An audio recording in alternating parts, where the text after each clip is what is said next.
Today is the 10th of January, 2023. I am Mark, your host, coming to you from Baker's Green Acres in lovely Marion, Michigan. Marion, Michigan, for those that you don't know, is right about here in the state of Michigan. Whenever you are around people from Michigan and you ask them where they're from, they'll say, "Oh, I'm from over here. I'm from the first knuckle on the pointer finger." Yeah. I'm from over here. I'm on the tip of the pinky, you know. People say it's really strange, Michigan people. I'm not from Michigan, but I guess I kind of am now. So, the Zilkmeister's with us. Where have you been, brother? Yeah, I know you've been working like double shifts and stuff. That's why you haven't been around. I got a really good topic tonight, and I got to tell you, I'm gonna do all the introductions and everything, but this topic came to me just a very short time ago, really short time ago, and the topic is life of a tribesman. Life of a tribesman. All right, Crunchy's with us. Good. I'm glad you're with us because you're part of this. You're part of this tribesman mentality, tribesman concept. Okay, but before I get into that, I want to talk to you a little bit about life on Baker's Green Acres for a while. And you'll see how it plays into what I'm going to talk about. All right, Dion's with us and Sean Wise is with us. Right on, right on. Okay, so over the last week, it's been kind of high drama around here, I guess you'd say. And Belva's with us. Hello, Inga, Dave and Sonia, and the DeClerics. All right, we got everybody here. Been kind of high drama around here, I guess. Not that you would know if you didn't know, but let's see. It's my 19-year-old son, Keith. He decided that he wanted to kind of walk in my footsteps, I guess, along with my son, Sam. Sam went into the Air Force about 5 years ago. He was just home, and now he's getting ready to leave. Debbie Van Fossen, woman, where have you been? And he was home for a bit, and he's getting ready to leave for Saudi Arabia. He's going to be gone for 6 months into the sandbox, as they call it. And but my son Keith, he had decided that he was going to go in the Air Force, and then they were going to tell him that he had to take a certain medication, and he was on the delayed enlistment program. And what that means is he was going into a career field. It's actually, now that he's in, I can't even tell you what that career field is, because now it's like we don't talk about that, right? I'm not going to say any more about it starting right now. I mean, but he hasn't even arrived at basic training yet, but we'll just leave that out. We just don't talk about that. And they wanted him to take that medication, and he said, "No, I'm not going to do that." And I was really proud of him for that. And it got pretty tense back then. That was nearly a year ago. And he wasn't really ready. He was 18. He was kind of underdeveloped. He wasn't quite into his man body. He's not in his man body yet anyway. But he wasn't there here. He was trying to fulfill something. I don't know what exactly. I'm not sure. Hey, Vindicti's with us. Right on. Happy New Year. And so my whole family was watching this process play out. And then he said, "Well, I'm not going to go then." And he had a great career field. He's an EMT, fireman. He got hired on at a really reputable fire department here in the Cadillac area, um, because of what a good troop he is. You know, it was easy to see what a good troop he was.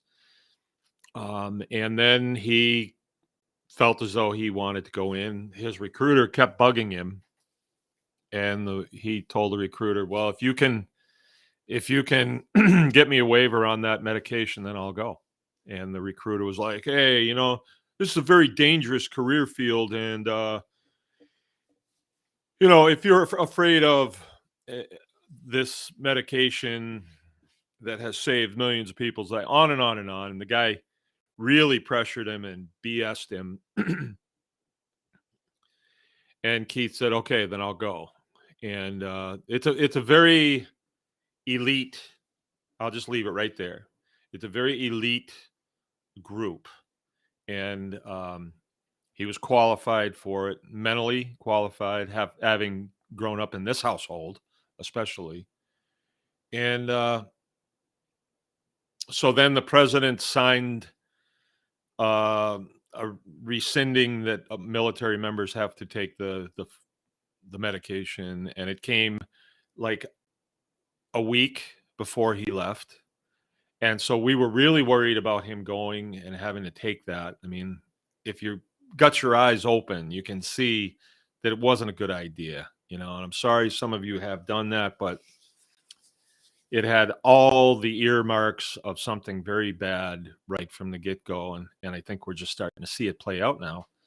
Or actually, if you have your eyes open, you would have seen it playing out the whole time. But anyway, all my kids were here over the weekend, Saturday and Sunday, and then Monday. And Jill and I took him to Lansing yesterday, which is the state capital. And then he was taking a shuttle from there over to another location to get on an airplane.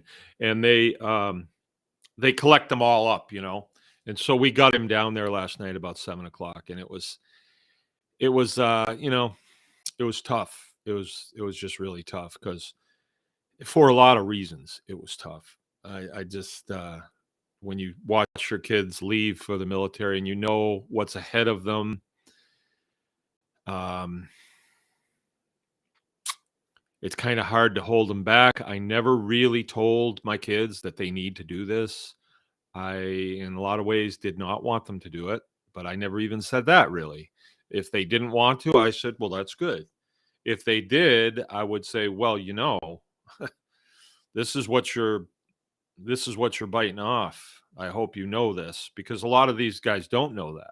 They see, oh, look at my cool uniform and all that. And then on Veterans Day, oh, could all the veterans stand up? No, you know, but that's all they know, and they don't know the other part of it, right? So, but anyway, so it was a little tough yesterday. I got to say, it was a lot tough. It was a lot tough, and I'm telling you this for a reason.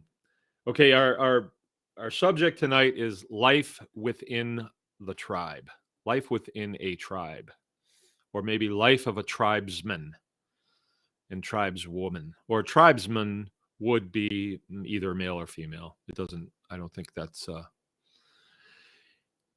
And so that was it. That was the week. And now today, everybody's kind of feeling the ground and saying, "Well, what's it like now with him not here? And how's that going to be?"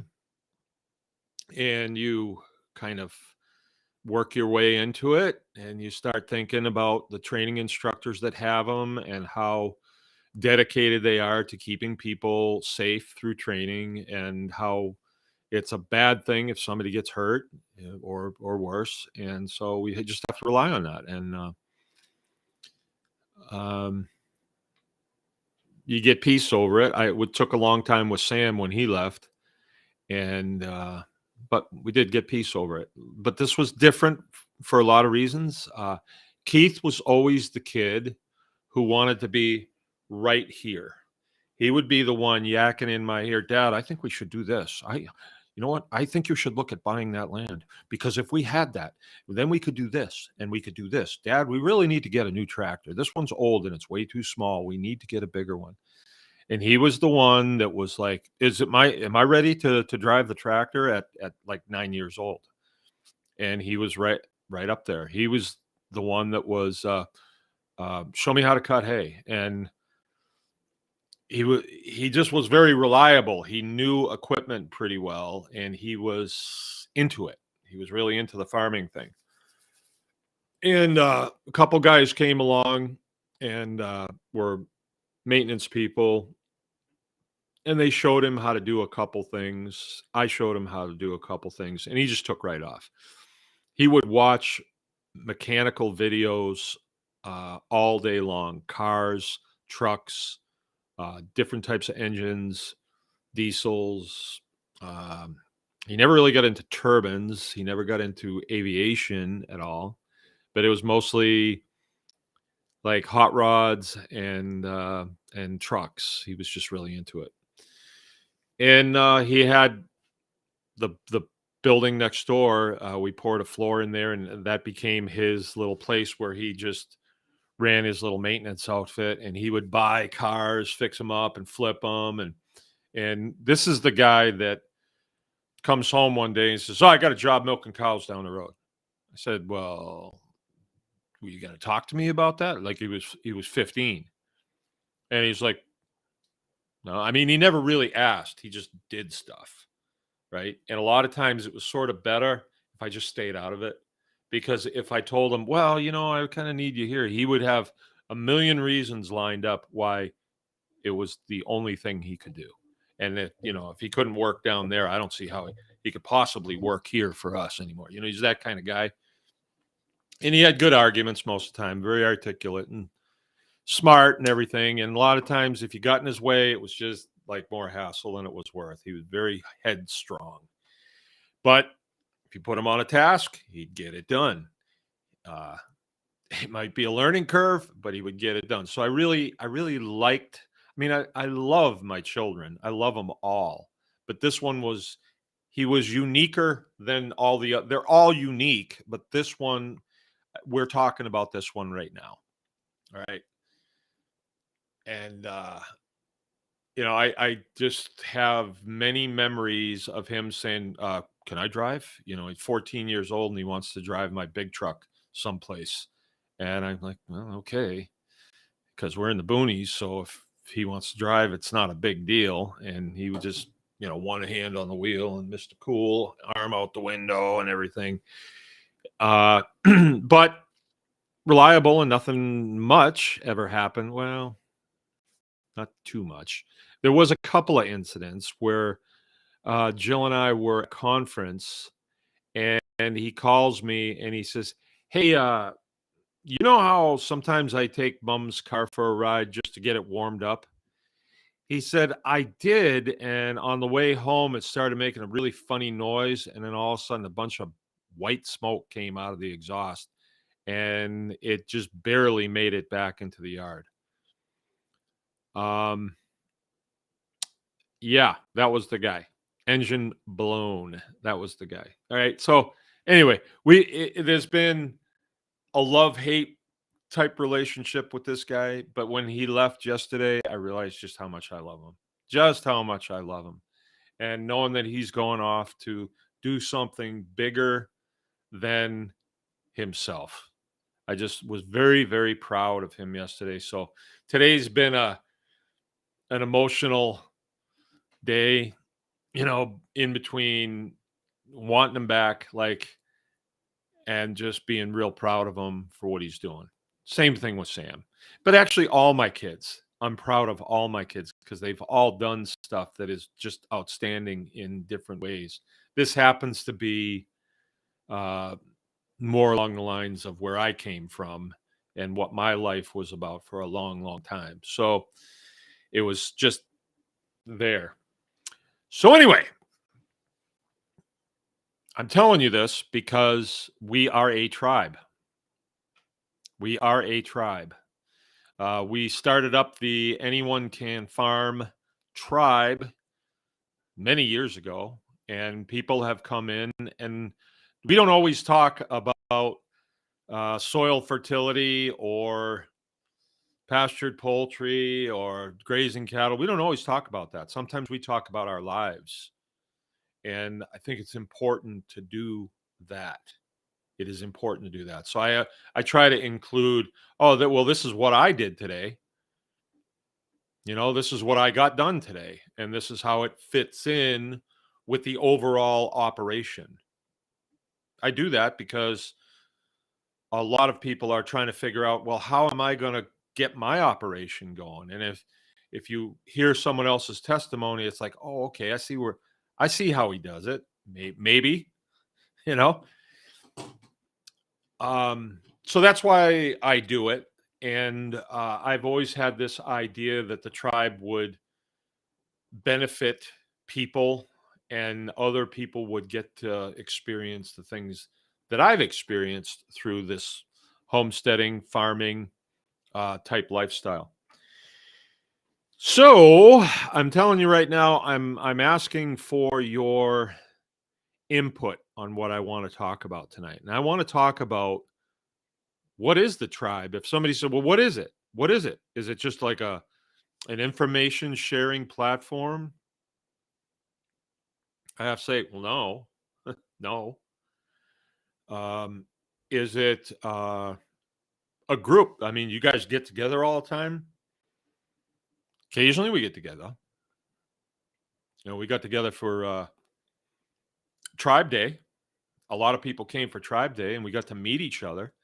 I met Dave and Sonia for the very first time this summer at Tribe Day, and they came with their off-grid trailer rig and had it set up and showed everybody all their solar array and all the storage compartments. And then they stayed at the campground and they cooked us Sonia cooked us a really nice, with all Dave's equipment though, it was a team effort for sure, a really nice dinner, all off grid, so and there's many, many more. I mean, I am going to see Brian Jacobs on Saturday. I'm going to see the DeClercs on Friday. They're coming to get a puppy. I'm going to see the Stumpos on Sunday. They're going to get a puppy from another guy in the tribe, Devin. He's got young puppies. And then they're going to stop on the way here and see us, probably eat, and we'll probably play with their puppy, and have fun. The Clerics are coming on, the Clerics are coming Friday, and I got a message. Do you mind if we bring our kids and then we'll bring some food for lunch? And I'm like smiling ear to ear. See, this is tribe. This is tribe. These are not people that we just talk farming with. We talk life with these people, and they talk life with us. And the tribe is way bigger and way more faceted than just homesteading things. There's personal things that happen too, because that is the majority of what we're about. Is it's personal things. Like farming for me is a personal choice, but along the way I've discovered other things as well. I've discovered health things. The whole thing that Jill and I do now, the plunging, the ice bath plunging thing in the morning, which is big for us. Like we were going in the pool, but the ice got too thick, so now we just have a horse trough out here. It's way nicer. You just 3 steps out, and you're in it. You're up to your neck in ice water, and it's just so nice at this point. You get out, come in, stand by the wood stove. Awesome. It is. It really is. I said to her this morning, I just don't see time when we wouldn't do this, because this morning it was pretty cold out. It was 20.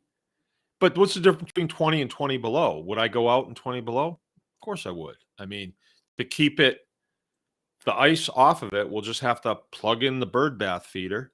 It'll stay relatively ice free, but we might have to break it up. So I am starting to see the relevance of this tribe in our lives, right? All right, Inga. I know Inga because she is the mother of Crystal and the mother-in-law of Lee, who own Hidden Creek Farm, and we got involved with them. And in some ways, we were able to help them, in their struggle with, I'll just say, government officials. I use that loosely because they should just be weenies. They should just call them weenies. Let's talk, everybody. Let's talk Crunchy Mama Farms. If you guys haven't heard this story, I love telling this story. Oh, I love telling this story. So I wound up at a conference. It was the Rogue Food Conference, which I never got invited back to that Rogue Food Conference, by the way. I think we ought to. That's fun. That's really fun. Like, who's rogue here is my question. But I met them there. Their youngest child was sick. I remember that. But I shook hands with a lot of people at that conference. I was one of the speakers there. And Sean says, "Hey, so my parents still live up in Michigan. Maybe we could stop by and see the farm sometime." Okay. Yeah. And then I don't know. What was it? 6 months later, or maybe a year and 6 months later? "Hey, it's Sean." And I'm like, "Oh, yeah." And they stopped by. I really didn't know. I don't even remember them. But then when they got here, there's like, "Oh, yeah, I remember our son was sick." "Oh, yeah, I remember. I remember you now." And I'm showing them around, him and Amy, and their oldest daughter. And they said something like, I said, "Oh, we were talking about butchering." And they said, "Oh, yeah, we're really interested in that." And I said, "Too bad you weren't here yesterday. We butchered 250 chickens." And they said, "We would have loved that." And I said, "Well, if you come on Monday, we're going to be doing 250 more. We'll be here." Like, what's with that? These guys aren't exactly farm people. So there was value in that for them. And then we were able to be here and invite them in. And so I love this story. They show up, got the boots on and aprons and stuff, hung in there for the whole day. Sean's oldest daughter, Mia. I love this story. I tear up actually when I think about this.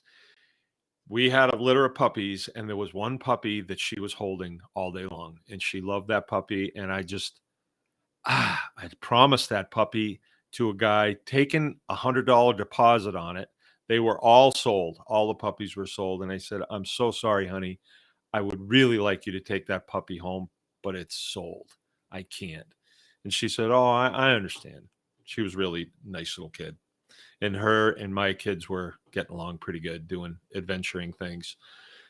And then, so we had our butchering day, and I think maybe something else. Maybe we got together one other time for pictures or something. I'm not really sure. I don't remember that well. And then I was driving back from someplace, and this kid calls me, and he says, "Hey, I can't take that dog right now." He says, "I'm really sorry, but keep the deposit, and if you can find somebody else to sell it to, that'd be great." So I called Sean on the phone. I'm driving. I call him, and I'm just thinking, this would be great. And he says, "Well, can the puppy go today?" And I said, "Yeah, it's maybe a little early, but sure, the puppy can go." And he said, "Let me call you back in about 2 minutes." He calls me back in about 30 seconds, and he says, "We'll be there in 4 hours." Something like that. I mean, he was down the road. They were heading back to Texas. They had visited with grandma and grandpa up here, had a real nice visit. And then they're heading home. And you know how it is as a father when you've got a bunch of kids, you're in the van, you're packed up, now you're heading for home. It's like, okay, let's get home. And if somebody says, I forgot something, you do not want to turn around. So they were pretty far, close to 3 hours maybe. And and Sean, conference with Amy, I'm sure, who's probably sitting in the front seat, they turned that van around and came back. And he's got two little girls, both like bright blonde hair on him, little boy too, bright blonde hair, but the boy was really small. They came back, and those little girls, I mean, it was so touching to see those little girls. This is our puppy, and it was their puppy. And they got to ride because they were bummed out about having to head home from Grandma and Grandpa's house, And then they had this puppy to ride back with. And it was just a really special time. And I just thought, what a stud that guy is. What a stud. He was automatically a hero because being a dad myself, some things are hard to do. And that was a hard thing to do. And he did it. And there's no taking it away from him. I'm going to tell that story probably another 50 times, right? But I was really proud of you for doing that, Sean, and Amy too. And this is the heritage of the tribe. And then they invited us out to their house last year, and we got to meet a bunch of their friends who, let's see,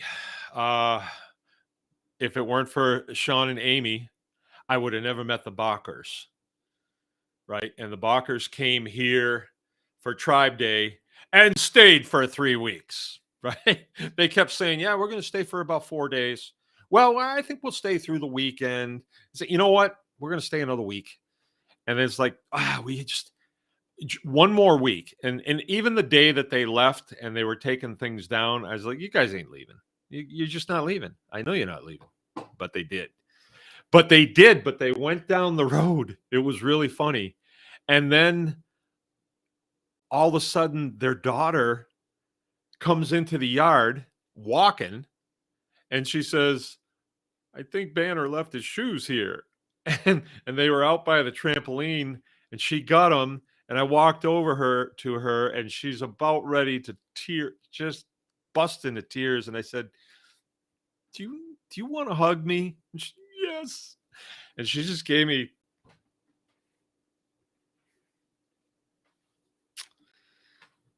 So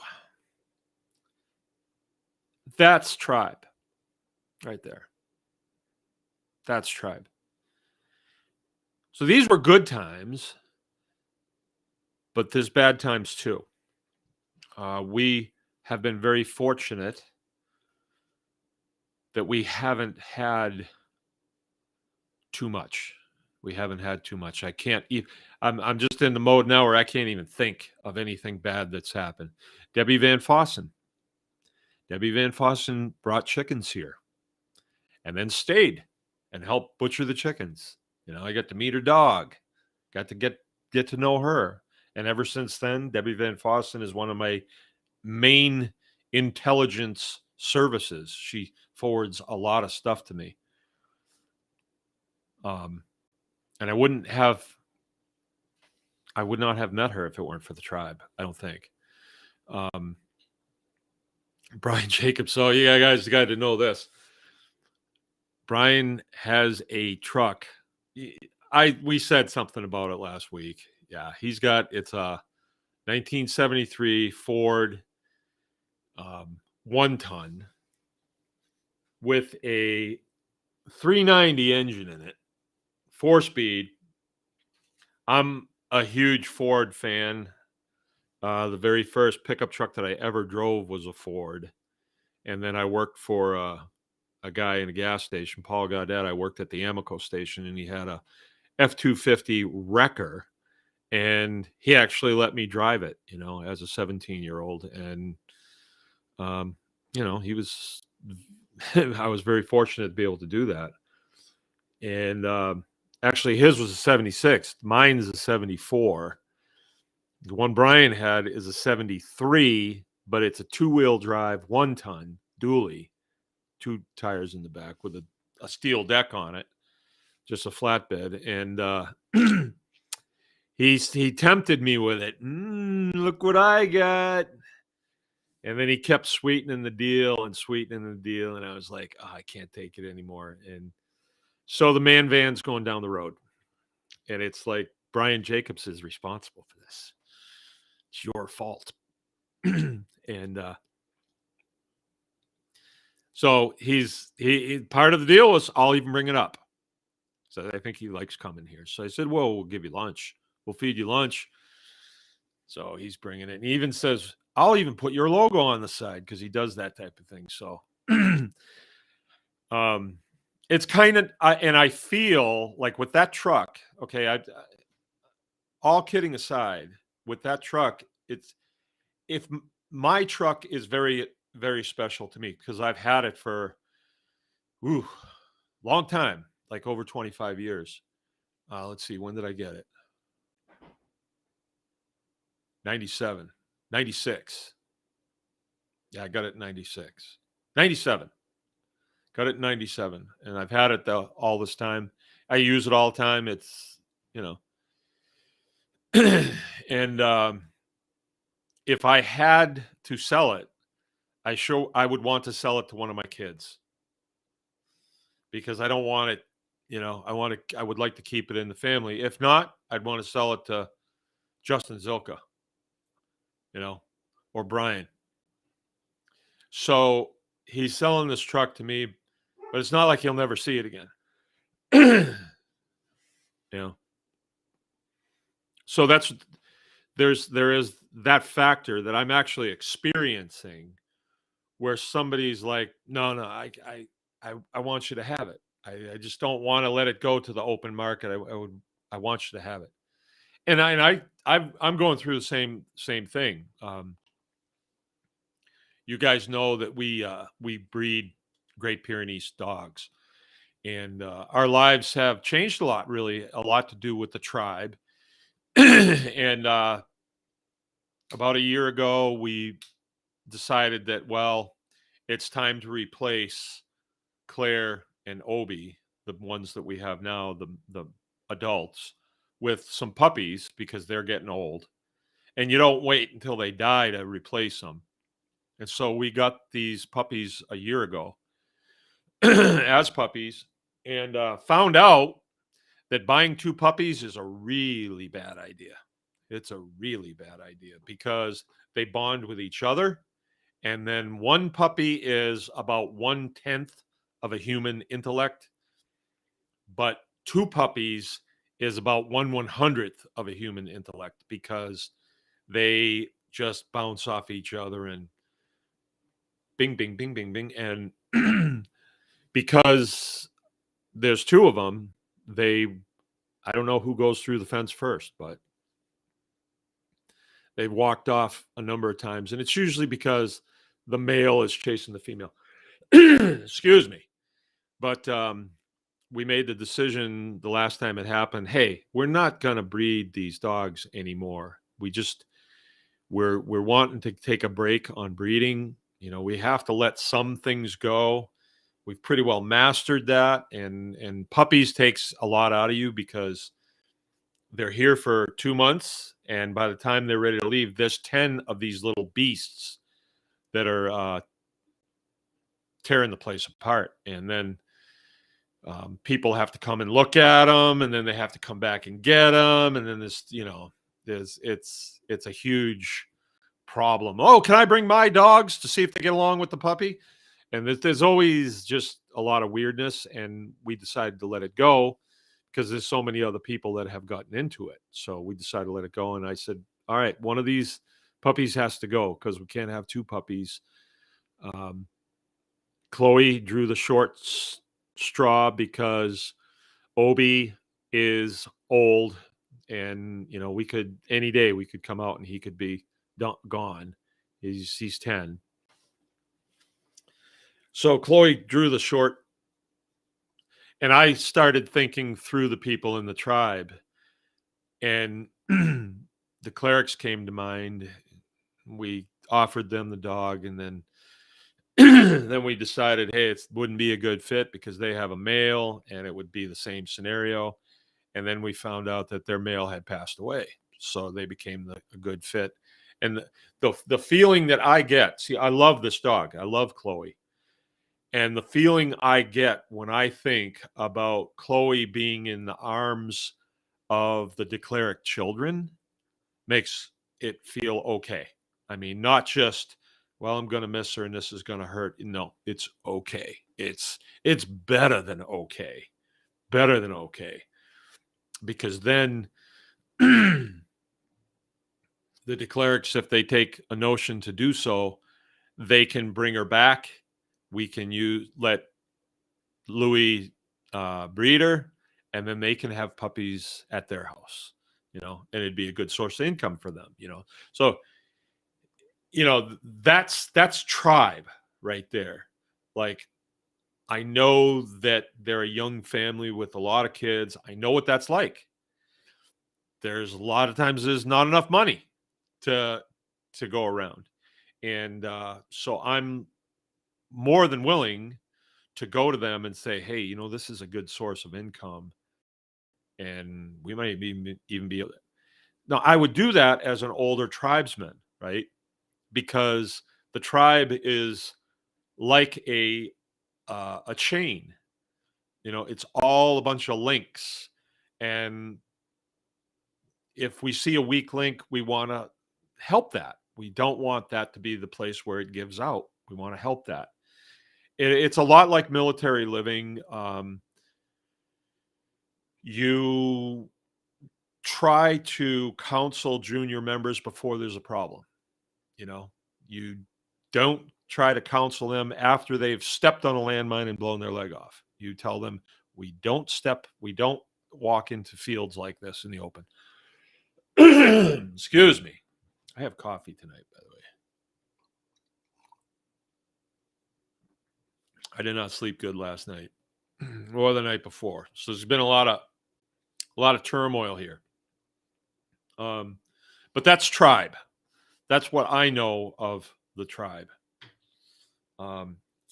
We come together as a group of people and we say, we want to build community, right? What did the forces of evil do just recently? What do they do all the time? Well, they come up with a problem. They say, oh, here's the problem. And all the talking heads and all the people who want to be on the side of the winners, not on the side of truth, but on the side of the narrative, and they'll say, oh yeah, I've seen it too, there's a big problem here. Afraid I'm gonna die. And they'll say, yeah, big problem here, big problem. So they come up with a problem and then they hand you the solution, and the solution is what they wanted to give you all along, right? It's called the Hegelian dialectic, and it's as old as the hills, right? You want people to be not in communities. You want to keep people separated, all a bunch of individuals, because they're easy to fool, because they don't get together and say, hey, what do you think about that? Does that smell like rotten fish to you too? You don't want people doing that. You know what happens when that happens? When people get together, you have things like Boston tea parties happening. A bunch of guys get together and they're having a few cool ones, and they say, did that smell like fish to you too? Yes, it did. I tell you what, let's paint our faces like Indians, get our tomahawks, and we'll go have a tea party. All right. They don't want that. And that, in effect, is what we're doing. We're countering that. We're saying, no, we need to come together. We need to come together. What are some of the problem areas, tribe? What are some of the problem areas? Those are the things we're going to talk about, right? So, as far as I can see, the hot ones are community. If we come together as community, then we can share information about how to do things like feed ourselves. Food is in the category of prosperity, right? So if you put it out there, hey, you know what? You should join the Anyone Can Farm tribe. Now, why would I want to? Prosperity.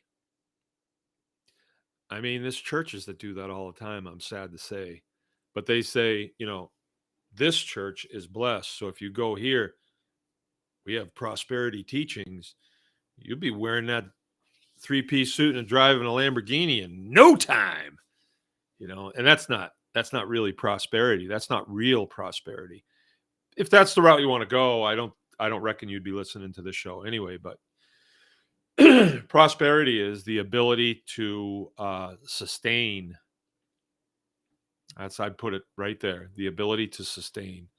So if this was wiped out right now, if this, let's say where I am, was just wiped out due to tornado or something like that, or let's say nuclear fallout, let's say, and we just had to flee and we could get someplace else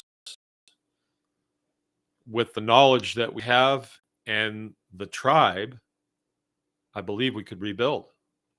But if we're just individuals, no, it'd probably be easier to just go into a housing complex someplace where they got free Wi-Fi.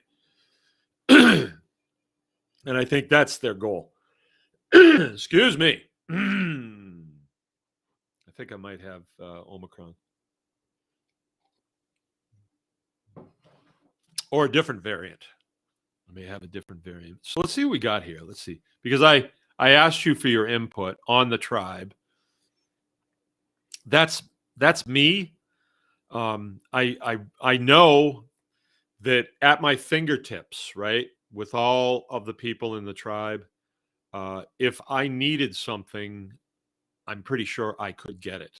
And I'm very careful to not do that on a whim. If there's another member that needs something and there's one person here that can, yeah, we direct them for sure. We've done that. Actually, Justin helped somebody out that needed a hand and wound up in a pretty good situation. And that was because of the tribe. That was the only way we were able to network that. Crunchy Mama Farms, by the way, we're going for the rest of the tribe.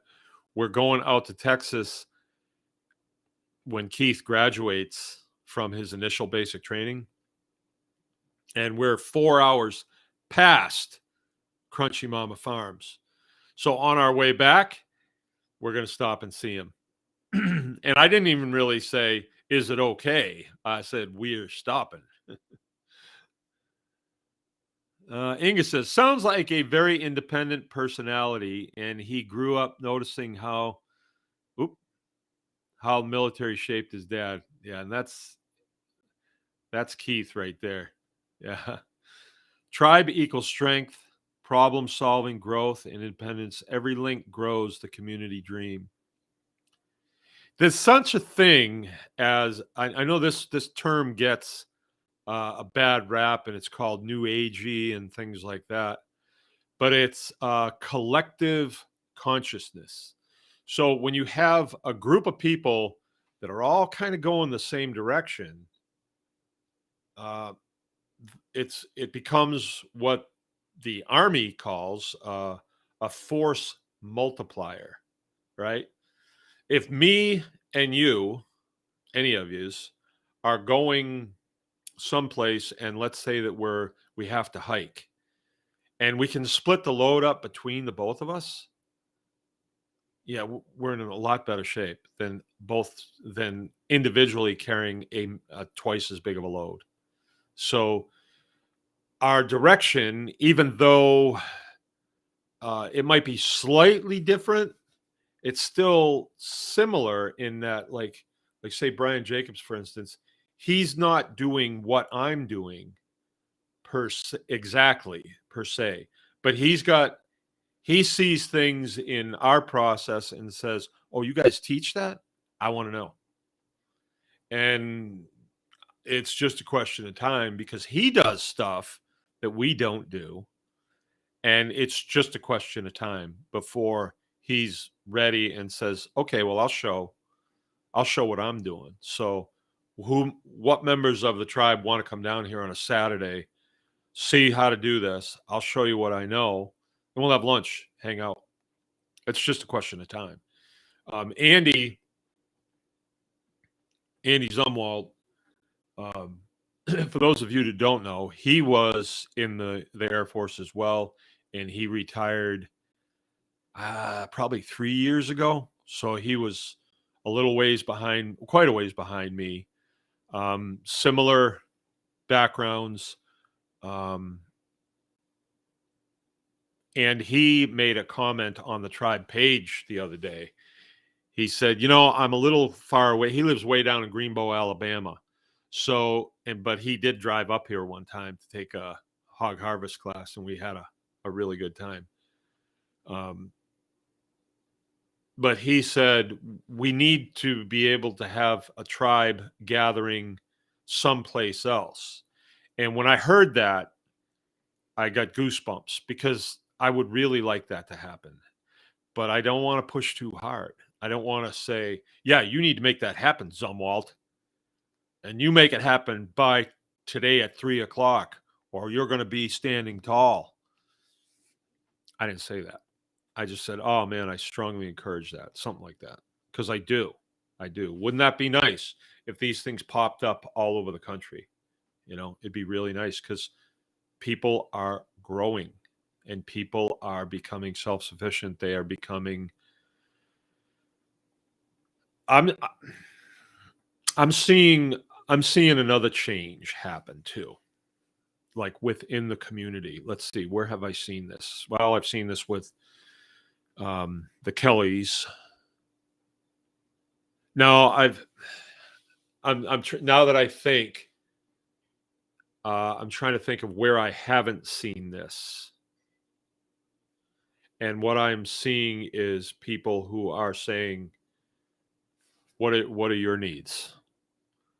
Like the other person. They're looking out for the other person first.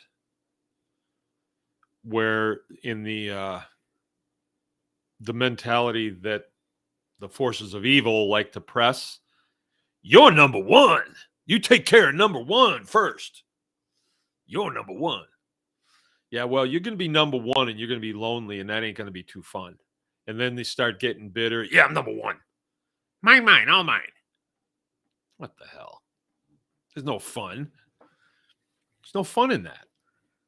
When you start putting the other person first and giving, all boats float higher, and then prosperity flows. But what is prosperity really? Prosperity is not Lamborghinis. Prosperity is land. It is. Land is. I mean, let's talk. He's not on here tonight, but let's talk Lone Star. Lone Star bought that 80 next door to me, and then he resold it to me. I wasn't in a position to buy it at the time, but I moved into that position, and then he was willing to sell it to me, and he did. Right now, it's pretty hard to get a bank to be interested in a piece of property like that. But Lone was able to, we're doing a land contract, and I've done land contracts before. I mean, and I'll do them again. I'll do them for other folks too. I mean, I definitely would. But that would have never happened without the tribe. And so now that becomes the campground. It becomes the quarter-acre homestead. It's a lot more hay. It's a lot more, it's prosperity. And that came through the tribe. Very, very important. Okay, Brian says, the tribe gives me an outlet to talk about the things that are important to me with people that don't think I'm automatically crazy. Yeah.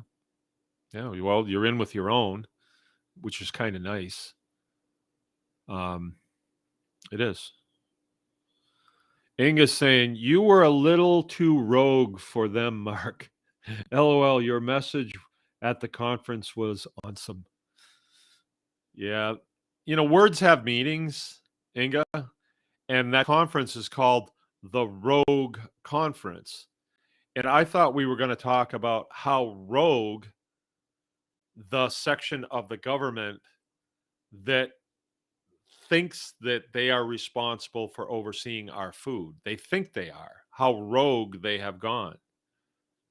Like, because they have strayed way outside of the um, the spirit of the Constitution.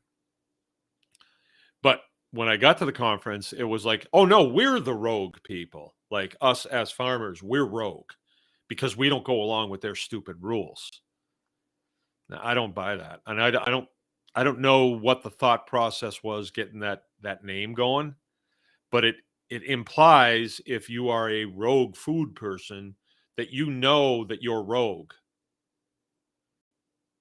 I'm not rogue. The Fifth Amendment is really clear that my life, liberty, and property, which is my process, is protected under due process of law. That covers me. I'm not doing anything illegal. So when these weenies come along with their clipboards and their hairnets and their white coats, they can run along because I'm covered by the Fifth Amendment to the U.S. Constitution. There's nothing that we're doing that's illegal. Now, an illegal function would be like organ harvesting, if we were doing that out of human beings. That's definitely illegal. Armed robbery, illegal. Manufacture of explosives, illegal. Manufacture of methamphetamine, illegal. Right? There's laws on that. You can do that on private property or public property, and it's still illegal. All right. Just this little side note there. Crunchy saying that dog is enjoying a huge beef shank bone right now. That dog, we named that. My kids give all the puppies names, and they'll record them. They'll record the names, and they know which one is which. And then they all get little collars on them that are different colors. And that puppy's name was Snowball, and they still call her Snowball. All right, Nancy's with us. Good evening. How you doing? The Barker rig is at our farm right now. Well, I wonder if they listen to this stream. I don't really know if they do. I wonder if they would stay there for a little while longer, or if we could link up with them on our way on that trip. I know we could. It's just a question of driving. I'll contact them. All right, Keith is with us. Right on. And Ben Carlson's with us. Ben stopped down here. Was it this summer? This past summer? He lives up in the UP. We had a nice visit. Inga, the tribe is like a church, a community sharing and the same beliefs and spreading the word like a wave into the world. Yeah. I've noticed something. Anytime something becomes institutionalized, then it changes. Uh-oh.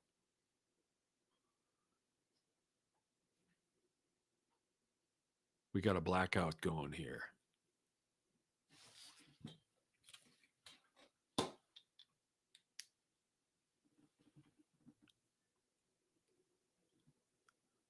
I'm still live.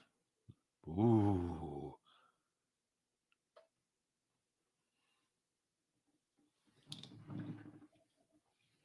You know what? I bet the circuit breaker went because I had this heater going.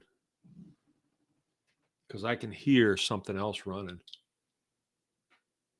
All right. Excuse me for just a second. I'm going to ask somebody to go down and hit the breaker.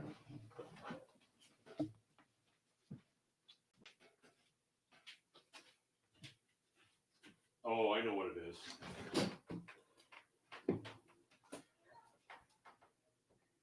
Hey, Joe.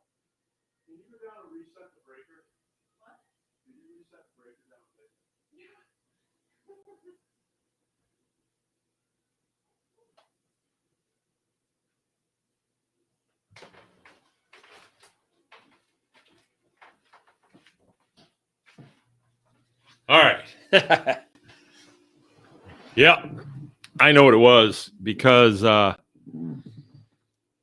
bird bath heater is plugged in for the ice tank, and I had a personnel heater going right here next to me. I don't even need it because this room is really nice and warm now. Thank you very much. Thanks to Matt Kolvac, a member of the tribe, who helped finish this room. What am I hearing?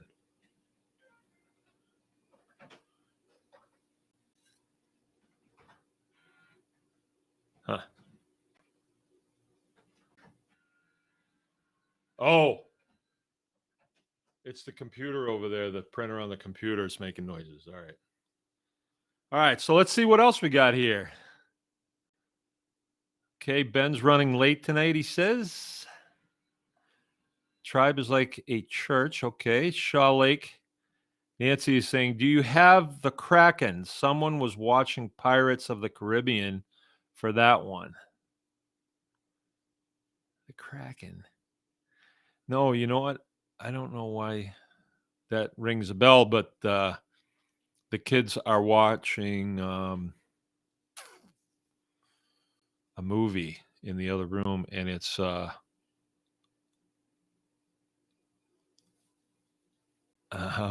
it's not Crocodile Dundee. It's Indiana Jones. They're watching Indiana Jones. That doesn't have nothing to do with Kraken, though. Okay, Crunchy's saying, I will need notice for the dates of the Baker clan visit to Texas. Might as well do Tribe Day Texas Part 2. Not a bad idea. Seeing it now. Pork on the smoker, cafeteria tables, a potluck side dishes, a field of tents, Mark saying words, bad words. All right, I'm in. No problem. No problem. I want to meet some more of your friends. I tell you what, when we were out there, we met Taylor. Oh, this is embarrassing.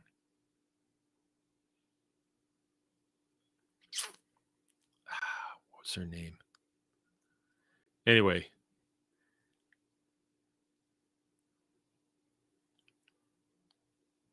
I'm just having a senior moment, I guess. I can't remember her name now. I talked with her more than Taylor because Taylor doesn't talk much. But they were really interesting people. Really interesting people. Shoot, she's a friend of mine on Facebook too. Macklemore.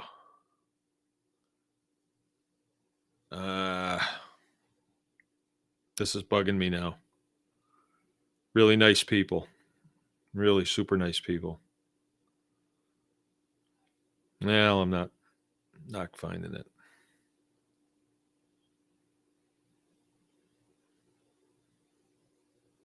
Oh well.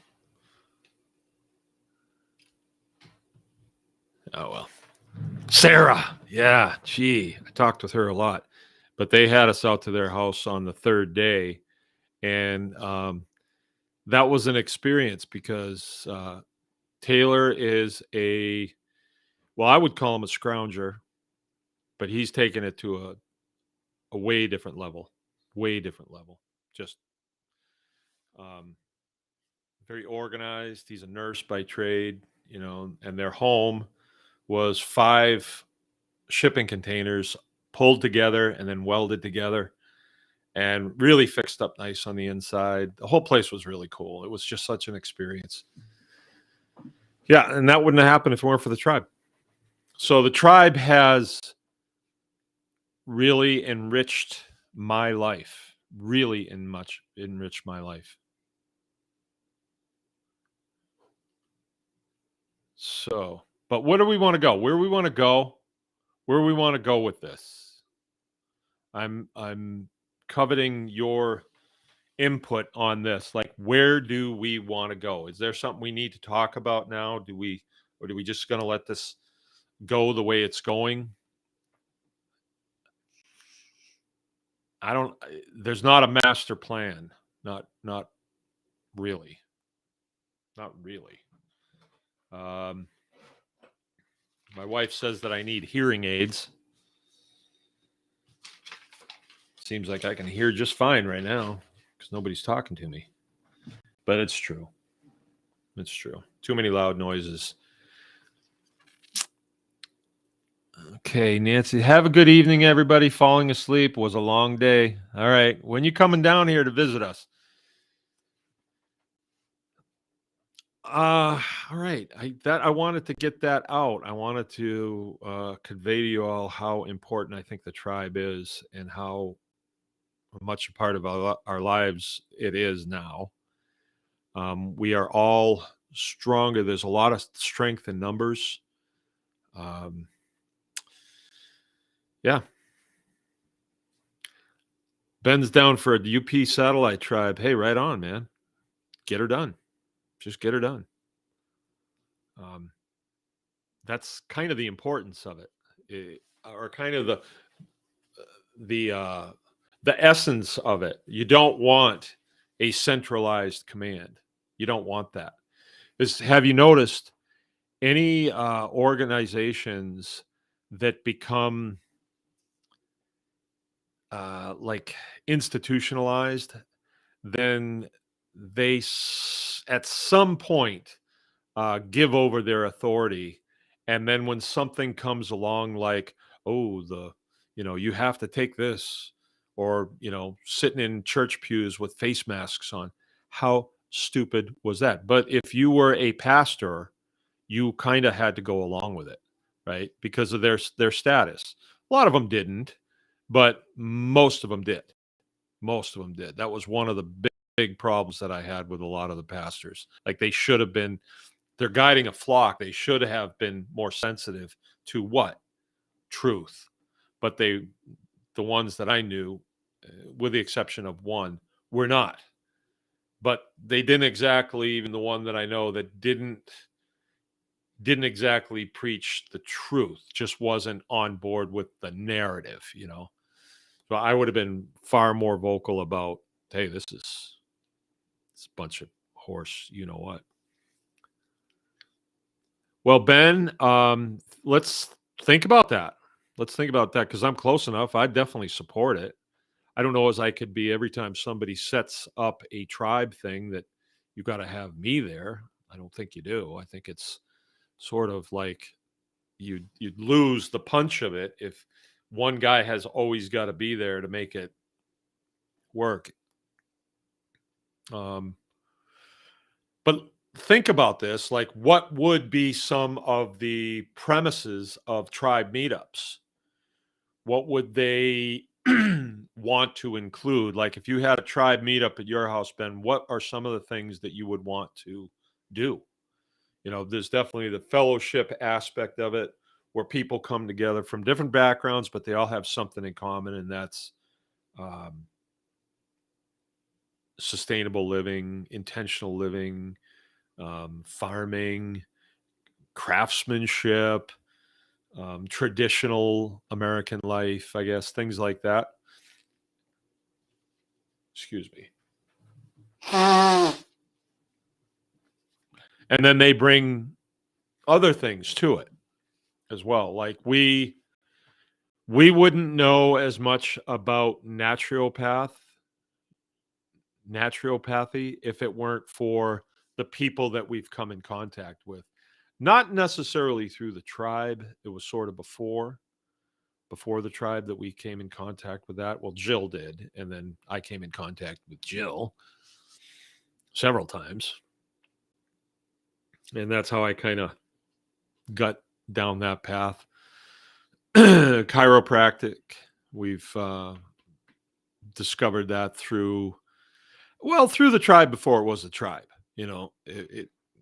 When we gave it the name the tribe, it was sort of formalizing that we are a group, but we're not beholden to anybody. And we're not a group that I don't think we have a firm constitution. Maybe we need to, like a mission statement. Yeah, I guess we do. We do have a mission statement. We're dedicated to motivate, equip, and all those things that I always forget. Yeah, that's our statement. Kind of doing what our grandparents didn't do because we had gone into the I don't know, the modern revolution, modern industrial revolution. Like, we don't need to be involved in agriculture anymore. Where really we were designed, where our design is reliant on agriculture, but not the kind of agriculture that's modern agriculture, because that's actually working against us as human beings. So when people realize that and they say, "Oh, well, how do I do this?" Um, that's where we should be talking to our grandparents. But most of us, our grandparents are gone, and we have to go to YouTube then, I guess, to figure out how to do stuff. And thank goodness for YouTube. I mean, there's a lot of good information on YouTube. There's some real good YouTubers out there that do homesteading things. There's a lot of good ones, really, a lot of good ones. Um, I used to not really be too on board with Off Grid with Doug and Stacy, because the first time I ever watched it, it just had nothing to do with homesteading, and I thought, well, that's. But then it's shown up, and I listened to it, and the guy's got a really good message. His wife does too. I don't really see her very much, but Doug's got a pretty good message, and I think he's a pretty solid dude. I like him. I like his message. He's just seems to be pretty down to earth. So there it is. That's what being a tribes person is. That's the benefits of it, but we all have a responsibility as well. Okay. So if there's nothing else, I'm about played out. Our dog Bonnie, who is sort of a special child. She was my son's dog and didn't work out over at their house, so she came to visit, and she's kind of stayed ever since. She is very sensitive to the energy that was going on the last few days with Keith leaving. She really is. And she had an episode today, like a spasm, sort of I don't know what you'd call it, but she went into a trance and tipped over and was shaking real bad and drooling, and she just wasn't even there. You looked into her eyes, it was not her. And it went on for something like an hour. And I've grown to love that dog, and I laid down beside her, and she was just tight. All of her muscles were tight, and I thought, she's dying. And she's probably 8 years old or so. So maybe she was old enough and she was just naturally dying. I didn't know. And she was like that for a long time, and then she got up, and then she tipped over and fell, and then tried to walk and fell, and it was just not good. And then she was at my feet, and I thought any minute I'm going to look over and she's going to be still. And then Rachel got home and she jumped up, roar, roar, roar, roar, roar, and she was back in her same tone. She was kind of a pain, right? And yeah, it was a little strange. Haven't seen that before. I thought she was a goner. My dog that we had when we moved here, he went through the same type of thing, and he was dead in the morning. So I thought she was a goner, but now she's right back to normal. Pain. Okay, Paige, how you doing, Paige? My husband is officially joining the tribe as of tonight. He's very excited to meet you. and the tribe on February 4th. Oh yeah, let me reiterate that. That'll be good. It'd be good. I'd like to. We have special seating for Navy personnel. Okay, special seating. Yeah, they're padded and stuff. And they get those little things in front of you. If you get bored, you can push those things. I'm just kidding. There'll be another Navy guy here too. Paige is the daughter of Dave and Sonia, and she was here for Tribe Day, and her husband was still active duty Navy, and I believe he's out now. So he's home, and they're putting together a homestead. That'll be good. Okay, so February 4th, we're just doing it. We're just having a midwinter tribe meetup. And we got a speaker, Craig Schaaf's coming, which is always a treat. I mean, I love to listen to this guy speak. He's just got a way, he brings a lot of things in that you that you just wouldn't think of. And then we'll have some roundtable discussions, and we'll have lunch, of course, and whatever else comes up. Matt was here today working on the butcher shop, so we should be fully insulated by then. He and I are going to be putting the ceiling up tomorrow. We got the steel ordered today. I'm picking it up tomorrow morning, 9 o'clock. We're going to put it up, get all the electrical done. So we should be in good shape for February 4th. And I got plans, man. I got plans. And then after that, we start butchering hard because the shop's done or done enough that we can work in there. And I will have the new butchering rig to run out and bring cattle back to get them strung up in the shop. Thank you, Brian. All right. Dion says, awesome. Dalton says, hello, everyone. All right. Look forward to meeting you, man. And Brian says, see you then. All right. So we're in an hour. On the 4th, we're going to be starting 9:30. That's when coffee will be ready. If anybody wants to stay at the campground, probably Dave and Sonia want to do a little winter camping, it'll be there. And I who knows, maybe this will really catch. The seed exchange has caught on, and last year we had twice as many people as the year before. Tribe Day last year, we had twice as many adults as we did the day before. So who knows how many people we'll have this time. It's not really about numbers. I don't want you to think that. As a matter of fact, I really think that we need to not be looking at numbers like this here, right here, this little counter on there says 17. It seems like we hover between 11 and 27 people on here all the time. How come there's never 31? It's always like this weird number that's consistent, and I don't trust it. But I don't care, because the members that we have, I know their faces and they know each other, and that's really the beauty of this whole thing. And they've all grown. Every single one of them has grown. So that's what it's all about, boys. It's what it's all about. It's my Canadian accent. Nancy would know that. What it's all about, boys. What it's all about. All right, so I'm going to get going. All right. So any other questions or input or anything? Oh, I got to tell you.